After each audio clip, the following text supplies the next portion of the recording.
and he has full authority, and he knows that. So, people misunderstand it, I guess. Okay, Todd. Hold on one sec. Thanks, John. Sports Radio, Sports Video, Ray Coyne Show. We're here with veteran first baseman Todd Rapley. Todd, on WFAN last year, here's a quote from Mike Tubasso about you. Todd's been pretty good this season. I give him a lot of credit. He's running his butt off. Unlike indoors, he had his down points of slacking a little bit, but really, he's really holding his team together. He's playing a good job. First baseman, and he's doing his thing. I've seen today's game. He's ripping them left and right. I really respecting him for that. Doing a hell of a job. What do you have to say about that, Todd? Sorry about that audio trouble. You're picking on good quotes today, huh? Like I said before, I can't. Thanks for the quote, but I can't tell you if that's me or not. I don't know myself. Since the playoff game, and even a little before the playoff game, you've isolated yourself from the Kings Park Stallions. You're not really friendly with them anymore, and especially the manager, Ray Coyne, who you've been best friends with from a year ago, and now you just really don't talk to them anymore. Let's first go, what's this isolation with the Stallions? There's no isolation between me and the Stallions. I come to play softball. What I do in my personal life has nothing to do with that. If I want to be withdrawn from the Stallions, then that's my personal business. Not to the stat that I was withdrawn, but I haven't been as outgoing with the Stallions as I have been in past years. I will admit that. That has nothing to do with anything. It's just that certain things have happened, and I'm a private person more now. No isolation at all. What about the thing with Ray Coyne? You and Ray Coyne have not been you've been getting along lately, but in this whole summer you've been in fights here and there, and you've just not got along like you used to. What about that one? Me and Ray Coyne have a love-hate relationship where we get into fights a lot, but that's something you just take in stride. There's no problem with me and Ray Coyne. There's no friction. There's no nothing. We're friends. We've always been friends. We always will be friends. I keep in touch with him every day. I talk to him. I see how the Stallions are doing. I still will be an avid Stallions fan. I will still keep in touch with Ray when I leave. And there's no problem with me and Ray Coyne. Hold on one second. Far away. No question.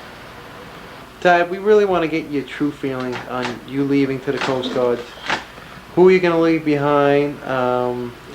Talk about the Stallions a little bit, how you feel about leaving the Stallions. Talk about the new life of Todd Rapley. Are you happy with it? Are you sad? Are you in the middle? Go ahead. The Kings Park Stallions are a Class A organization, and I'm very thankful for all the things they've done for me, the loyalty they've given me, the respect and the chance to prove myself. That's very important to me, because without that I was going to be a Kings Park Stallion. I'll go on the record right now, without manager Ray Coyne, I wouldn't be a Kings Park Stallion either, because he kind of held everything together with me through rough times with the Stallions and rough times and everything else. It's a sad departure, of course. I love the Stallions. I want to be a Stallion, but this is something I have inside that I have to do. I have to go. I have to leave. Like I said, I plan on being back. If Ray Coyne needs a softball player in 4 years, he knows where to look me up and knows where to find me. I'm glad right now with the life I've chosen. I'm happy. I'm looking forward to it. It's something I want to do, and I'm taking it one day at a time right now. Living for the moment. Minutes, we're going to have a guest caller from the Kings Park Stallions to talk to Todd. Todd, let's talk about your personal life a little bit. Your recent disclosing with your girlfriend, and somebody in the paper says you and a new woman are hooking up, and I don't think that's true. I think it's more yellow journalism. But tell us about, with the old girlfriend and out with the old and with the new, or what? It's I really don't want to talk about that things because it's not about softball. But since Ray Coyne is my last interview, I'll talk about it. I will tell him there's nothing new with my there's nothing at all going on with my girlfriend. It's as simple as that. I don't have a girlfriend. And as far as me getting a new girlfriend, I wish that was true. So if you find one, let me know because heck, I need some a girlfriend. Tarappa, you think you've changed over the last couple of months? Uh, Personality-wise, you know. for the better, I think I've changed. You know, I mean, everyone's changed. You know, I've changed. Ray Coyne has changed. Mike Cooper has changed. And Tommy Luca have changed. Everyone has changed. What do you mean by change? And maybe you can help me a little bit here. I mean, just from the isolation from the Stallions, you and Ray Coyne are not that good of friends anymore. You hardly even see him. You know, everything that Stallions, it seems like to you secondhand. And, you know, if you can play, you can play. Like, it's, for instance, this fall, if you want to play, well, maybe I can get the money and play. Usually, the Stallions would be your first, oh, yeah, don't worry about the money. I'll get it somehow. I'll be on that field Sunday. You know, now it's just like, well, if I'm there, I'm there. I mean, what's this with this?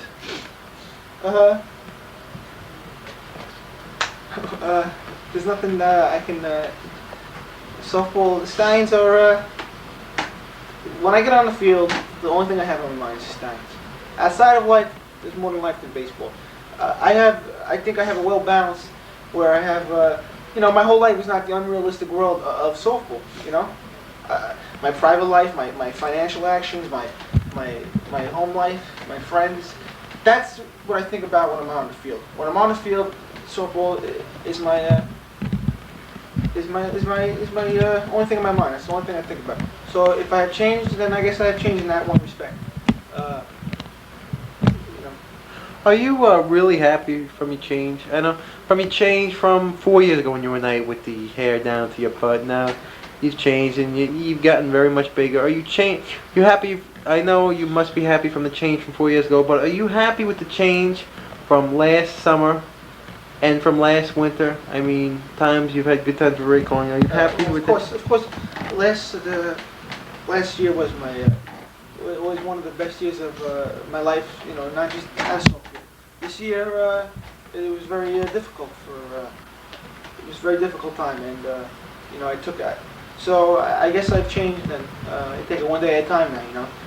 To me, there's more than life in softball. Not to say that when I play 100%, that's not true at all. But when I'm out on the softball field, there's more to life than that, you know. And, you know, that's the change, then that's the change, you know. There's nothing I can really say. Todd, I want to skip back. I mean, just skip back to the playoff game of 1991. And we were reading the paper yesterday. Actually, we just revised it today, and it was your quote along with Rob Heimlich's quote and we undisclosed quote from somebody else that if Matt Brown did not play that game, the Steins would have won not that game but everything. I'm not gonna blame that on anybody. That's ridiculous. We lost as a team, like I said. There's no one to blame. Don't blame anybody. Blame me. You know, I won 1 for 4 in that game. How could you blame one person? I won 1 for 4 in that game. I got an error. You know, there's nothing. You don't blame anyone. That's ridiculous. I'm sure. I don't know if Rob Heimlich said it either. So maybe he did. Todd, you know, hold on a sec. We might have our guest caller. Hello. Hold on a sec. Producer. Asshole. All right, let's go back to this interview. We're waiting for our guest caller to call. Todd, where is your place in Stallion history? That's the question. We've had millions of callers ask that question, so we're just gonna post it ourselves. My place in Stallion history. It's a good question. To me, it's hitting 290 on a team that can never win the playoffs. You know, I feel like I've let a lot of people down here that you know that I could have done more. I should have done more, but I never did. So you know, I'm going to try to change that, but you know, I don't know. Todd, one of the quotes last year in the paper that you have, we can't find it right now, but it said, if you were handed the 1991 championship on a silver platter, you'd reach for it, grab it, and then throw it back and choose to play through it. Now, your whole career as Stallions over, and you have yet to have that Stallion Championship ring. You have lost every single playoff game you've played, except the ones in indoor, but the ones in outdoor you've lost. If that quote was given to you one more time, Todd, would you grab it now in this spot when you're not playing anymore? No, my decision still is. I'd want it more than anything, more than anything else in my other life. I'd want that. I always wanted to know what winning. You know, I've tasted winning, but I never felt it. I never digested it. I never had the feeling. I've tasted it. I've had it, and then I've taken it away from me, and that's what I want. But if someone hands it to me, I don't want it. I want to play through it. Then I want to play a big role in it. I want the whole team to do well as a team, you know. So no, the answer is no to that question. I still want to play through it and win the damn thing. Todd, now that you're going to be a viewer of the Stallions, you know, it might be commentary for some of the games when you get time off during the week. Todd, there are rumors going around, which is not a big thing, is the Stallions are changing the uniform colors from yellow and white to black and gray.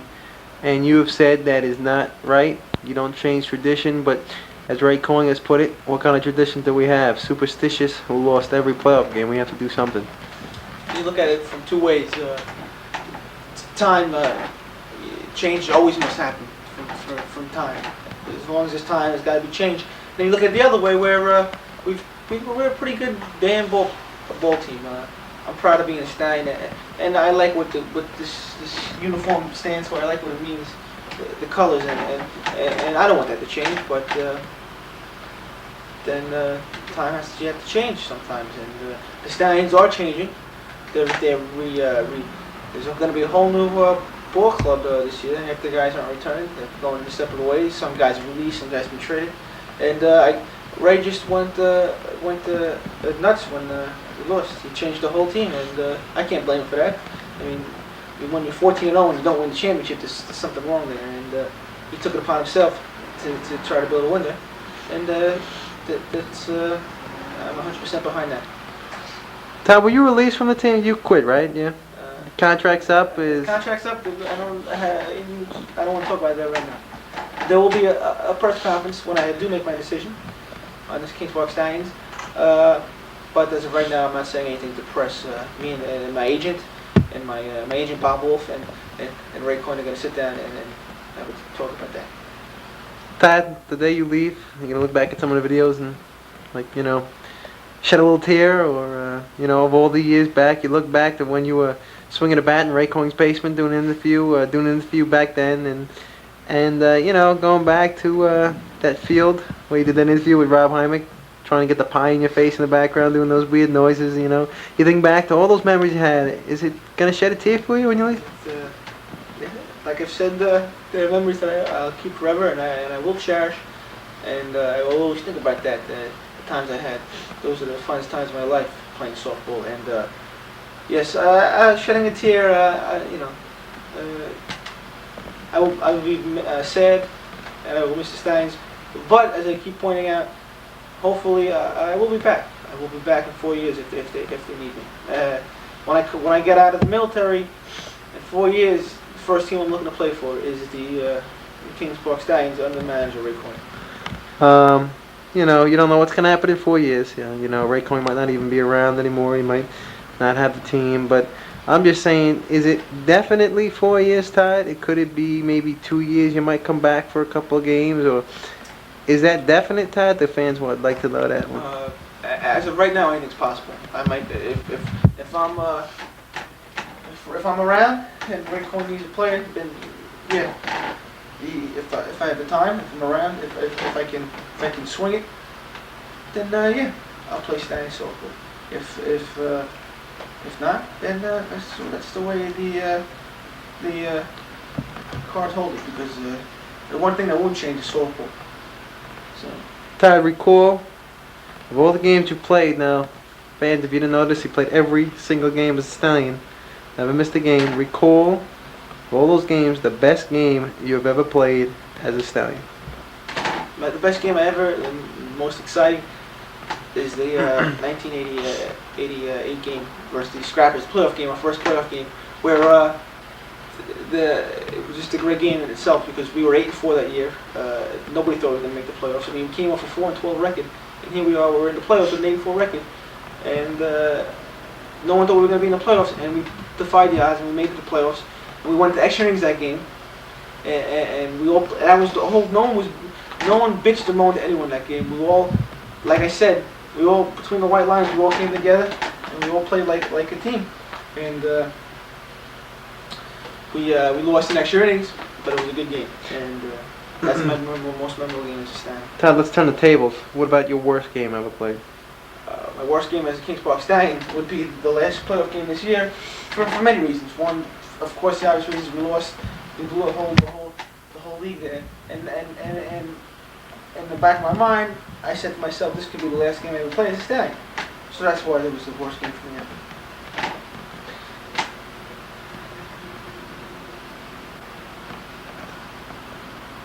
About some of the players. Let's talk about the first year man, Jim Apple, Cider. Jim Apple was a good friend of yours, a boss, and he's really become a good friend. You gonna miss the Jim Apple? Like hell, I'll miss Jim Cider. He was meaning in a good way. He's a very, very. I look up to him very much because he's been through a lot. He's been through a lot right now, and he laughs. He has the strength to laugh and play softball and do well. And that's the most important thing in life, is to do well in anything. Todd, last year, or last interview in May, we were asking you about the two rookies, George Leosakis and John Ramonde. Now that you've played one season with them, you've gotten good friends with them. What do you have to say on them now? They are both hell of a ball players and good people in general. There's nothing else I could say except that they're great guys. Let's talk about the shortstop, Michael Edward Cooper. Now, Mike was a good man. He's away at college right now. He'll be back in the summer, but you played your last game with Mike Cooper. What do you have to say on Mike Cooper? He's a strange guy. Hard to figure out. Unfortunately for Mike, to me, it never seemed like he gave his 100%. He never seemed like he came to the ballpark prepared. He wanted to win, but I don't think, to me, it never seemed like he gave it to 100%. Maybe to somebody else who will, but not to me. Otherwise, he's a good guy. He's a great fielder. And he's a good knowledge of the game, but I just question whether or not he gave 100% every game. Todd, let's ask about the person we wanted to ask about, Mr. Dan Lusby, who's not been on your very nice list lately, and you've really never liked him. You respected him, but you never really got along with him over the years. Tell me about him right now, that he's gone now, and you won't really see him much anymore. I never ducked any question about Dan Lusby and when he was here, but I'm going to say one thing. Dan Lusby was a good softball player, period. That's all I'm going to say about him. What about the veteran Robert Heimink, your good friend in childhood years now? You're departing with him, Rob Heimink. Yeah, he's been my friend for a long time, and it was a very, very much of an honor for me to play softball next to Rob Heimink, regardless of anything else, but because of the way he played softball. And it was an honor for me to watch him, to sit next to him in the dugout, watch him hit and watch him field, because he was such a tremendous ball player. I'll say that right now. If you haven't never heard me say that before, he was a tremendous ball player.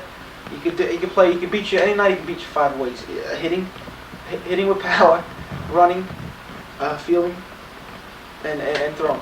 And he could beat you anyway. And I have great memories watching Rob Heimink play softball.